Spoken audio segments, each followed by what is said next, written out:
So hey learners, welcome back to stock dictionary. आज का topic है supply and demand zone. Supply and demand zone draw कैसे करें और ट्रेड कैसे करें। डिमांड एंड सप्लाई जोन हमें मार्केट में रिवर्सल्स को आइडेंटिफाई करने में हेल्प करते हैं। यानी हम ये पता लगा सकते हैं कि प्राइस कहाँ से ऊपर जा सकता है और प्राइस कहाँ से नीचे आ सकता है with the help of demand and supply zone. और ट्रस्ट मी फैमिली, ये सपोर्ट एंड रेजिस्टेंस से बेटर काम करता है। सो बिना स्किप किए वीडियो को एंड तक जरूर देखें।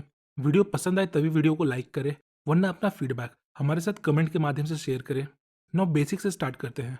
What is demand and supply zone.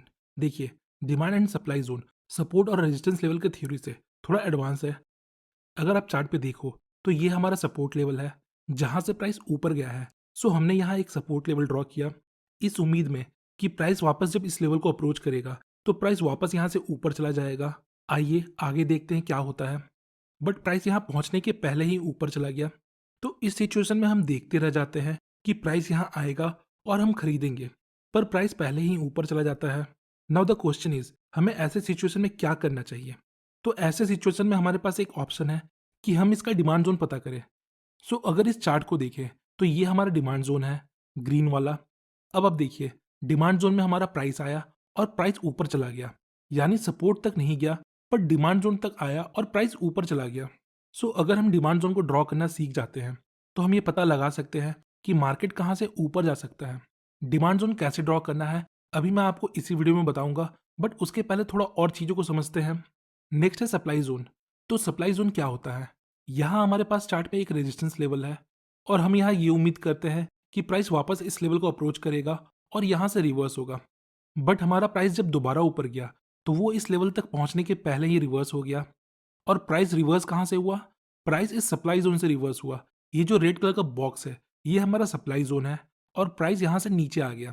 सो ये हमारे लिए बेस्ट अपॉर्चुनिटी है कि हम डिमांड एंड सप्लाई लेवल को मार्क करके सपोर्ट और रेजिस्टेंस लेवल से बेहतर ट्रेड ले सकें। बट इसका मतलब ये बिल्कुल नहीं है कि सपोर्ट और रेजिस्टेंस लेवल बेकार है।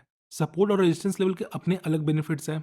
सो आइए अब समझते हैं कैसे हम डिमांड एंड सप्लाई जोन को मार्क करते हैं। अगर आप चार्ट को देखो तो ये हमारा सपोर्ट लेवल है। बट अगर हम प्राइस को देखें तो आप देख सकते हो प्राइस पहले ही यहाँ से रिवर्स हो गया। तो हम कैसे पता करें कि डिमांड जोन कौन सा है। कुछ नहीं करना, ये बहुत आसान है। Demand and supply zone mark करना बहुत आसान है। आइए समझते हैं कैसे। तो जिस कैंडल में हमारा सपोर्ट लेवल क्रिएट हुआ है उस कैंडल के बॉडी के साइज का नॉर्मली हम एक डिमांड जोन ड्रॉ करेंगे, कुछ इस प्रकार। नाउ अब देखिए, इसी कैंडल के बॉडी साइज का हमने एक डिमांड जोन क्रिएट किया और प्राइस फिर इसी रीजन से ऊपर चला गया। देखिए, आपको ये बात समझना चाहिए कि प्राइस जो होता है वो सपोर्ट लेवल से पहले भी मूव कर सकता है, क्योंकि सपोर्ट और रेजिस्टेंस लेवल कोई मैजिकल लाइन नहीं है कि प्राइस उसी लाइन से रिवर्स होगा। ये एक जोन होता है, क्योंकि प्राइस का सपोर्ट या रेजिस्टेंस लेवल तक पहुंचने के पहले ही लोगों के सेंटीमेंट में चेंजेस आना शुरू हो जाते हैं, जिस वजह से डिमांड एंड सप्लाई जोन हमें बेटर रिजल्ट देते हैं। इसी तरह हम सप्लाई जोन भी ड्रॉ कर सकते हैं। यहाँ आप देख सकते हो ये हमारा रेजिस्टेंस लेवल है। नाउ अब यहाँ देखिए, यहाँ कैंडल का विक बहुत लंबा है। तो ऐसे सिचुएशन में जहाँ विक का साइज बहुत ज़्यादा बड़ा होता है वहाँ हम विक को इग्नोर करेंगे। तो यहाँ हम ओपन प्राइस और क्लोजिंग प्राइस के बेस पर एक सप्लाई जोन ड्रॉ कर सकते हैं, कुछ इस प्रकार। तो ये जो हमारा रीजन है ये सप्लाई जोन है, क्योंकि ये हमारा रेजिस्टेंस लेवल था और इसी रेजिस्टेंस लेवल पर जो कैंडल था हमने उसके बेस पर एक सप्लाई जोन ड्रॉ किया। और आप यहाँ देख सकते हो जब प्राइस यहाँ ऊपर गया तो इसी सप्लाई जोन को हिट करके प्राइस नीचे आ गया। अब देखिए, यहाँ कोई फिक्स रूल नहीं है कि एग्जैक्टली हमें किस साइज का demand and supply zone draw करना है। जनरली मैं प्रेफर करता हूँ जो कैंडल का रेंज है उसी साइज का डिमांड एंड सप्लाई जोन हो। अगर विक बहुत लंबा है तो हम विक को इग्नोर करेंगे। आइए अब हम सेकेंड वे देखते हैं demand and supply zone draw करने का।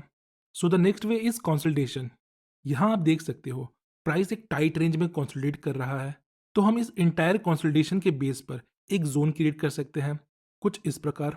और देखते हैं आगे क्या होता है। प्राइस ऊपर आता है और इस जोन से रिवर्स हो जाता है। तो हम एक टाइट कंसोलिडेशन के बेस पर भी एक demand and supply zone create कर सकते हैं। आइए एक और एग्जांपल देखते हैं। सो यहाँ आप देख सकते हो मार्केट एक टाइट रेंज में कंसोलिडेट कर रहा है। नेक्स्ट हमने एंटायर रेंज के बेस पर एक डिमांड जोन ड्रॉ किया। नेक्स्ट प्राइस नीचे आता है और फिर इस डिमांड जोन से रिवर्स हो जाता है। अब कुछ की पॉइंट है जिसे आपको याद रखना है। देखिए, कोई भी डिमांड या सप्लाई जोन अगर 2 बार से ज़्यादा टेस्ट हो जाता है, मतलब अगर प्राइस उस जोन पर 2 से ज़्यादा बार टकरा चुका है, तो फिर अब demand and supply zone weak होने लगता है, मतलब यहाँ चांसेस है अब ये जोन ब्रेक हो सकता है। तो यहाँ तक हमने demand and supply zone draw करना सीख लिया। अब बात करते हैं हमें ट्रेड कैसे करना है। देखिए, हम सिर्फ डिमांड एंड सप्लाई जोन के बेस पर कोई ट्रेड नहीं ले सकते। इसके साथ हमें अदर मेथड और कंफर्मेशन का यूज करना है, जैसे मल्टीपल टाइम फ्रेम एनालिसिस, जिसमें हम बड़े टाइम फ्रेम में डिमांड एंड सप्लाई को मार्क करते हैं और छोटे टाइम फ्रेम में रिजेक्शन और पैटर्न के बेस पर ट्रेड लेते हैं। फिर कैंडल स्टिक, और इसके साथ हम टेक्निकल इंडिकेटर का भी यूज कर सकते हैं। तो आज के वीडियो में हम देखेंगे कैसे हम कैंडल स्टिक को डिमांड एंड सप्लाई के साथ कंबाइन करके यूज कर सकते हैं, जिसमें हम पिन बार, डोजी और इंगल्फिंग पैटर्न को यूज करेंगे। अगर आपको इन कैंडल स्टिक पैटर्न के बारे में नहीं पता तो मैंने ऑलरेडी इन पर वीडियो बनाया है, उन वीडियोस का लिंक आपको डिस्क्रिप्शन में मिल जाएगा, तो उन वीडियोस को एक बार जरूर देखें। सो जब भी प्राइस डिमांड लेवल को अप्रोच करता है और उस समय अगर हमें मोमेंटम लॉस देखने को मिलता है, मतलब जैसे जैसे प्राइस डिमांड लेवल के पास आता है वैसे वैसे एवरेज कैंडल का साइज छोटा होता जाता है और फिर हमें डोजी टाइप कैंडल या पिन बार कैंडल मिलता है, तो ये हमारे लिए एक बेटर इंडिकेशन होता है कि अब प्राइस यहाँ से ऊपर जा सकता है। एंट्री हम तब लेंगे जब पिन बार या डोजी का हाई ब्रेक हो जाए with a healthy green candle.